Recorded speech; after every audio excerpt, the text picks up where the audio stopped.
¿Qué es el PIB y por qué debería importarme?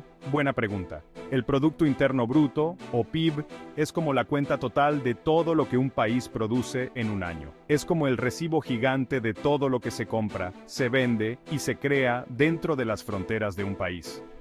¿Y por qué debería importarte? Porque el PIB nos dice si la economía de un país está en forma o necesita correr al médico. Un PIB en crecimiento significa más trabajo, más dinero en el bolsillo y más cosas disponibles. Un PIB en picada, bueno, ya te imaginarás. Así que ya sea que seas un tiburón de los negocios, un inversionista astuto o simplemente alguien que quiere estar al tanto, el PIB es un número que hay que tener en la mira. Es como el reporte de calificaciones de un país, pero en lugar de letras, son billetes. Para entender el PIB como se debe, vamos a dividirlo en 4 partes: consumo, inversión, gasto del gobierno y exportaciones netas. Primero, el consumo. Esto es todo lo que gastamos, cosas como ropa, comida, viajes, en fin, lo que nos gusta. Luego está la inversión, que es lo que las empresas gastan para crecer, como máquinas nuevas, edificios y tecnología.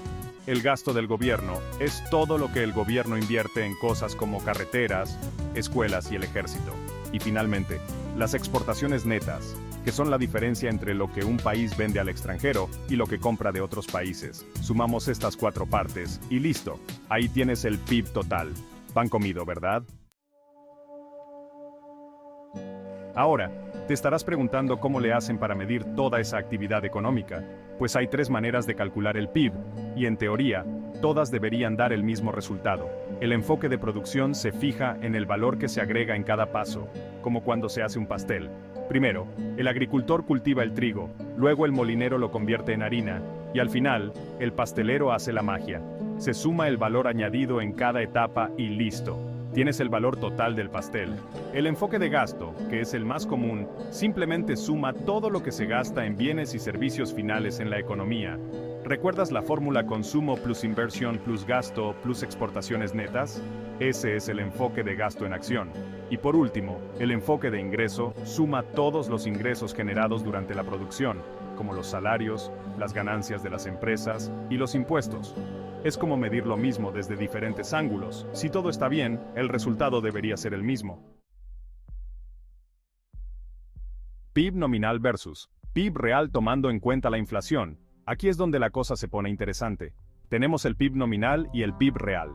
El PIB nominal es como el valor total de los bienes y servicios producidos en un año, usando los precios de ese mismo año. Pero esto puede ser engañoso porque los precios cambian con el tiempo debido a la inflación. El PIB real, por otro lado, es más inteligente. Toma en cuenta la inflación y usa los precios de un año base para medir el valor de los bienes y servicios. Esto nos permite comparar peras con peras y tener una idea más clara de cómo está creciendo realmente la economía. Imagina que te aumentan el sueldo un 10%, pero todo en el súper también cuesta un 10% más. Tu salario nominal subió, pero en realidad sigues igual. Lo mismo pasa con el PIB. Las limitaciones del PIB como indicador. Aunque el PIB es una herramienta útil, no lo es todo. Aquí te van algunas de sus limitaciones. No muestra cómo se reparte la riqueza en un país. Un país con un PIB alto puede tener mucha gente en la pobreza. Tampoco mide el bienestar general, que incluye cosas como la salud, la educación y la felicidad, que son súper importantes. Y por último, el PIB no toma en cuenta el impacto ambiental de la actividad económica. Un país puede tener un PIB en crecimiento mientras destruye sus recursos naturales y contamina el planeta. En resumen, el PIB es un indicador importante, pero es solo una pieza del rompecabezas al evaluar el bienestar general de un país. El caso del COVID-19, un ejemplo real de las fluctuaciones del PIB. ¿Se acuerdan de la pandemia? Le dio un golpe bajo a la economía global y las cifras del PIB lo reflejaron. Los confinamientos y las restricciones provocaron el cierre de negocios, la pérdida de empleos y una caída brutal en el gasto de los consumidores. Como resultado, muchos países experimentaron una caída significativa en su PIB. La pandemia demostró cómo los eventos inesperados pueden afectar la economía y las limitaciones de depender solo del PIB como medida de bienestar cuando factores como la salud y el apoyo social son lo más importante. En pocas palabras, el PIB es un indicador clave del desempeño económico de un país, pero es esencial entender sus componentes, limitaciones y la diferencia entre el PIB nominal y real.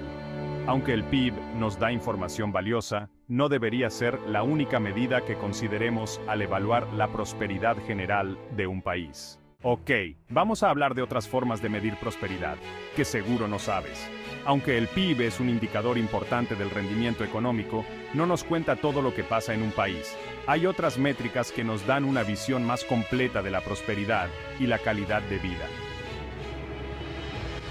Por ejemplo, está el Índice de Desarrollo Humano, IDH, que tiene en cuenta la salud, la educación y los niveles de ingresos. El IDH nos da una idea más amplia de cómo vive la gente en realidad. De forma parecida, el Indicador de Progreso Genuino, IPG, ajusta la actividad económica al considerar la degradación ambiental y los factores sociales.